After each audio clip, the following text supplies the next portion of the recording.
क्या प्यार सिर्फ परवाह का दूसरा नाम है? क्या रूहानी और गुरु का रिश्ता सिर्फ एक चाल है? और क्या एक मां बनने की खुशी रिश्तों की दूरियों के दर्द को भर पाएगी?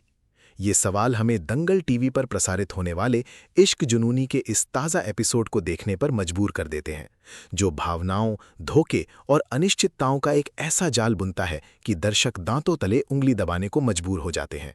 घटनाओं का तांडव, एक विस्तृत विश्लेषण। एपिसोड की शुरुआत होती है एक तीखी बहस से, जहां एक पात्र अपने प्यार के प्रति परवाह को साबित करने के लिए उसकी जान की बाजी लगाने की बात करता है, जबकि दूसरा पात्र ये स्वीकार करता है कि वो उसे बचाने के लिए बेखौफ मौत के मुंह में कूद पड़ा। ये पल न सिर्फ रिश्तों की गहराई को दर्शाता है, बल्कि ये भी सवाल उठाता है कि क्या इस सब के पीछे सच्चा प्यार है या फिर कोई गहरा षड्यंत्र। रूहानी, जो शायद किसी अनजाने डर या पछतावे से ग्रस्त है, 1 महीने की मोहलत मांगती है। वो अपने अतीत के एक भयानक सच का सामना करती है, एक ऐसा सच जो उसके भाई के गोली लगने से जुड़ा है। ये खुलासा एक चौंकाने वाला मोड़ लेता है जब वो स्वीकार करती है कि गोली उसकी बंदूक से नहीं चली थी और पुलिस की रिपोर्ट शायद अधूरी थी। ये स्वीकारोक्ति एक नए दुश्मन की ओर इशारा करती है, जो रूहानी के परिवार का दुश्मन है या शायद उसके प्यार का। ये प्रश्न दर्शकों को उलझन में डाल देता है।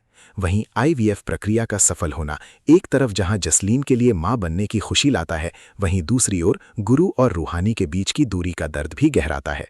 ये क्षण इस सवाल को जन्म देता है कि क्या प्यार का ये नाटक हकीकत में बदल पाएगा, या ये क्षण भंगुर खुशी जल्द ही अलगाव के अंधेरे में खो जाएगी।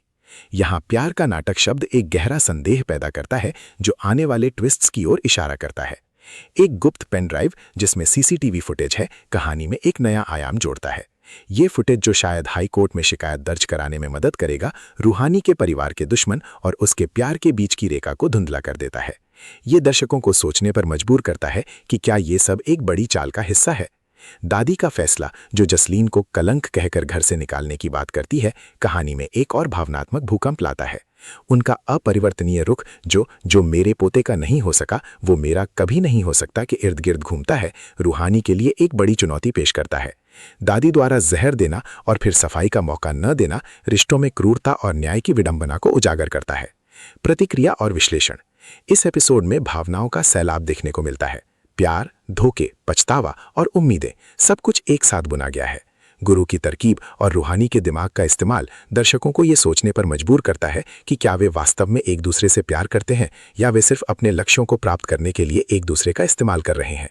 दादी का किरदार, जो कड़े फैसलों और पारिवारिक परंपराओं का प्रतीक है, कहानी में एक अलग रंग भरता है। भविष्यवाणियां। ये स्पष्ट है कि रूहानी और गुरु का रिश्ता एक नाजुक संतुलन पर टिका है। आने वाले एपिसोड्स में पेनड्राइव का सच सामने आ सकता है, जिससे चौधरी परिवार में भूचाल आ सकता है। जसलीन की मां बनने की खुशी शायद अस्थायी साबित हो, और दादी का फैसला कहानी को एक अप्रत्याशित मोड़ दे सकता है। गुरु के जन्मदिन पर रूहानी का गुरु का हाथ थामना, जहां एक और उनके रिश्ते को मजबूत दिखाएगा, वहीं दूसरी ओर ये एक छलावा भी हो सकता है, जो आगे आने वाले तूफान से पहले की शांति हो। इश्क जुनूनी अपने दर्शकों को थामे रखने में कामयाब रहा है, और यह निश्चित रूप से आगे भी हमें चौंकाने वाले मोड़ों से रूबरू कराएगा।